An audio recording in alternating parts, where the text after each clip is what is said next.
বাপকে বলছে আল্লাহ নবী, স্বামীকে বলছে, নিজে উপার্জন করে ছেলে মেয়ে বউকে খাওয়াও। বাপ শেষ পর্যন্ত ছেলে মেয়ে লালন পালন করবে ভিক্ষা করে। এটা আমার 3 নম্বর স্তরে আছে বা 4 নম্বর আছে। 1 নম্বরে বাপের জমি বিক্রি করে ব্যবসা করবে,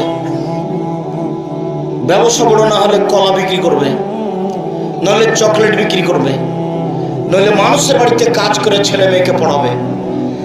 যদি কাজ করতে না পারে শেষ পর্যন্ত বাপ কি করবে? ভিক্ষা করে ছেলে মেয়েকে পড়াবে। মেয়ে গার্মেন্টসে যেতে পারে না।